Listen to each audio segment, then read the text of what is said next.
मगर मेरी एक डिमांड बहुत सशक्त है। सदन में शिक्षक स्नातक हैं, स्नातक एमएलसी हैं, शिक्षक एमएलसी हैं। जब शिक्षक एमएलसी हो सकता है तो आखिर हम सदन में अधिवक्ता एमएलसी क्यों नहीं हो सकता है? हमारा कोई सदन में भागीदारी क्यों नहीं हो सकता? अधिवक्ता समाज पर सरकार की टेढ़ी नजर है, न्यायालय की टेढ़ी नजर है और किसी सुविधा से अधिवक्ता समाज को मुहैया कोई सुविधा नहीं मुहैया कराई जा रही है, बल्कि इस दौर में जहां हर व्यक्ति हर ओर विकास का गंगा बह रहा है और अधिवक्ता समाज 3 शेड में प्रैक्टिस करने को मजबूर है।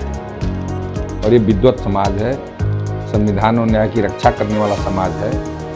समाज निचले तबके से लेके ऊपर के तबके तक की न्याय की लड़ाई लड़ने वाला समाज है और अगर उसकी ऐसी दुर्दशा हो तो ये ठीक नहीं है। इसको सरकार को भी सोचना चाहिए, समाज को भी सोचना चाहिए और न्यायालय को भी सोचना चाहिए। सच्चाई तो ये है कि इस तरह की घटनाएं आए दिन हो रही हैं। कहीं बाराबंकी टोल पे हो रही हैं, तो कहीं कासगंज में हो रही हैं, तो कहीं किसी जिले में हो रही हैं। अधिवक्ता प्रायः कहीं न कहीं से प्रताड़ित हो रहा है और उल्टा दोषारोपण अधिवक्ता पे हो रहा है। जबकि हम ये नहीं कहते हैं कि कहीं न कहीं से हो सकता है सामाजिक प्राणी हम भी हैं, हो सकता है हमसे भी कुछ त्रुटि होती हो शायद, मगर अधिकांशतः दोष दूसरे का है। टोल पे देखिए अधिवक्ता को किस तरह से बुरी तरह से मारा जा रहा है। क्या यह व्यवहार उचित है?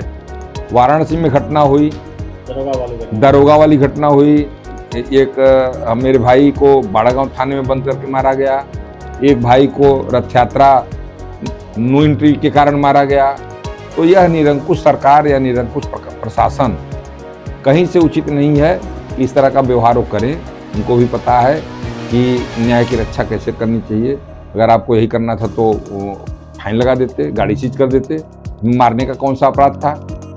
माफिया निरंकुश होकर घूमे, आप छू नहीं पाएंगे। और वकील सीधा साधा बेचारा जा रहा है, नो एंट्री में घुस गया तो आप मारने लगे। तो इस सबको देखते हुए एडवोकेट प्रोटेक्शन एक्ट तो बहुत जरूरी है और इसकी मांग चल भी रही है। और मैं अपने बंधुओं को ये बताना चाहूँगा, क्योंकि मैं अल्पकाल से बार काउंसिल सदस्य हूँ, तो ये इसकी ड्राफ्टिंग हो गई है और यह विधि विभाग में विधि आयोग के पास पेंडिंग है। अब इसके लिए सरकार पे दबाव बनाने की जरूरत है कि वो सदन में इसको पास करके और कानून बनाए। दूसरी बात यह है कि हमारे यहाँ अधिवक्ताओं की स्थिति, आर्थिक स्थिति भी भिन्न भिन्न प्रकार की है। बहुत सारे अधिवक्ता आर्थिक समस्या से जूझ रहे हैं। अगर उनके घर कोई बीमारी हो जाती है तो हमको लगता है परिवार बहुत ही बुरे दौर से गुजरता है। ऐसे में निःशुल्क स्वास्थ्य बीमा भी बहुत एक बड़ा मुद्दा है और निःशुल्क स्वास्थ्य बीमा अधिवक्ता के और अधिवक्ता के परिवार को मिलना चाहिए। आयुष्मान जैसी योजना जहाँ लागू हो, वहाँ अधिवक्ता अगर इलाज के लिए भटके तो यह दुर्भाग्य देश का है। मैक्सिमम जिलों में मैं चुनाव में गया हूँ और इससे बुरी हालत तो किसी क्लर्क की नहीं है जितने बुरी हालत में अधिवक्ता संघर्ष कर रहा है।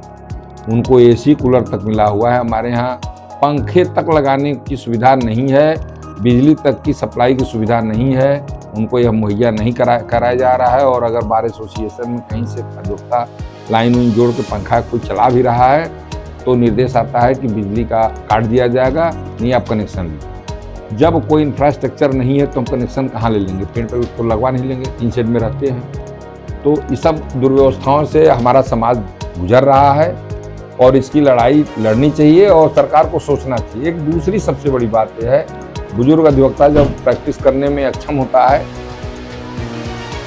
तो उसे बहुत समाज से या परिवार से बहुत कुछ उस एज में सुनना पड़ता है, गुजरना सोचना पड़ता है। 70 साल की एज में हम अपने बच्चे से अपने जीवन यापन के लिए कुछ मांगें, ये थोड़ा सा ठीक नहीं है। तो इसलिए वृद्ध अधिवक्ताओं को जो 70 साल 65 साल से ऊपर हों, प्रैक्टिस करने में असमर्थ हों, उन्हें पेंशन के रूप में मिलना चाहिए 15,000 रुपया।